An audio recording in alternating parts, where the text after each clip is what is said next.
Добар ден на сите. Денеска, во Кавадарци имавме прилика да поразговараме на еден договорен состанок со Сдруженијето Напредни лозари околу тековната состојба, односно знаејќи, имајќи на ум сето што се случуваше со коронавирусот, односно појавување на COVID-19 и сите можни рефлексии, да кажеме, во предстојната реколта, односно бербата 2020 за винското грозје. Имавме прилика да ги слушнеме и нивните барања, поразговарав, ги информирав за оние мои претходни состаноци што ги имав со винарниците досега и од она што може да заклучиме и она што може да кажеме дека во добар дел се согласуваме, односно дека нивното едно од нивните барања е да се задржиме за да постигнеме цена која што ќе биде на едно минатогодишно ниво и од на поддршката што би било од страна на државата, но сепак ние оставаме еден отворен простор до бербата и пред тоа секако да поразговараме и заеднички со винарниците издействуваме, односно да видиме колкава ќе биде неопходна поддршката, колку ќе е тоа вишокот евентуален кој што се најавува од страна на винарниците и како тоа би се преработило и во која форма, доколку е вишокот што зборуваме грозјето, како тоа би се анулирало од пазарот кој што не би создавал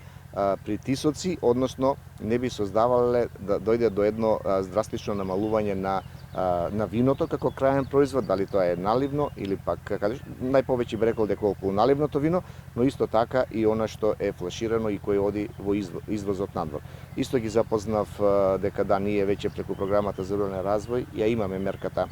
каде што дополнително се субвенционираат одредени етикети, тапи, каде што одат за извоз на флашираното вино. Но оној дел клучниот би рекол и тоа што побара околу евентуална, што ме запознаа проблемите кои што ги имат при извозот на винско грозје, кое оди од нашата држава во соседните држави, одредени разговори, очекувам дека тоа брзо ќе се надмине, бидејќи како што ме запознаа дека сепак од соседните држави имат една повисока царина, во што ќе мора да проверам во тој дел и заедно се договоривме да делуваме, односно секако во нашите надлежности од страна на Министерството и со колегите кои што се во соседните министерства. Ние како земја членка на ЦЕФТА знаеме дека пазарот е отворен, затоа едно од нивните барања е либерализација на пазарот, со што ќе треба деталите да ги погледнеме и од тој аспект. Инаку делот околу законот околу виното кој што се работи, исто така можностите кои што ги планираме и ние околу поддршката на мали семејни винари, бидејќи сепак тоа е еден дел од би рекол од производството на грозје, на винско грозје, а сепак е дел кој што може да го амортизира пазарот, односно самите земјоделци да навлезат во една нивна и стартап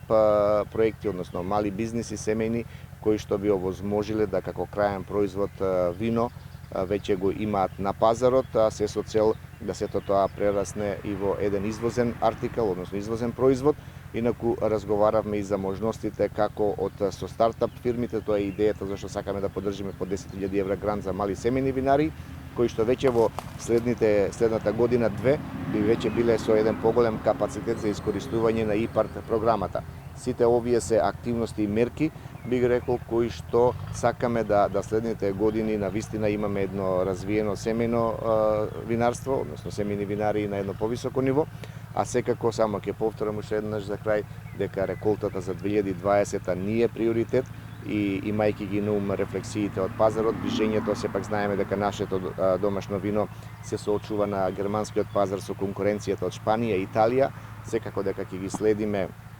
и тие движења, односно цените кои ќе бидат понудени, се со цел, она што е битно за мене, дека ние во овие последните 3 години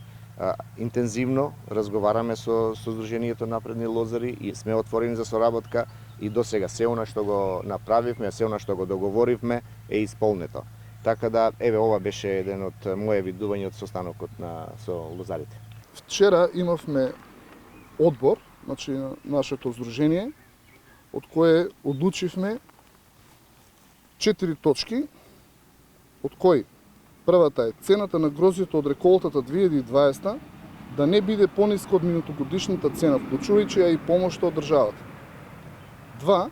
Владата да донесе одлука да се направи либерализација и извоз на грозје во соседните држави.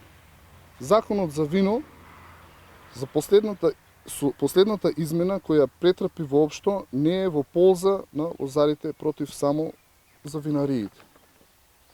И доколку тоа не се случи, значи ако падне цената, под четврто, ако падне цената испод 13 со 12, тоа е и двата денара државата што ги вклучи, тоа е 15 со 13, ние фактички речено нема да го береме грозето.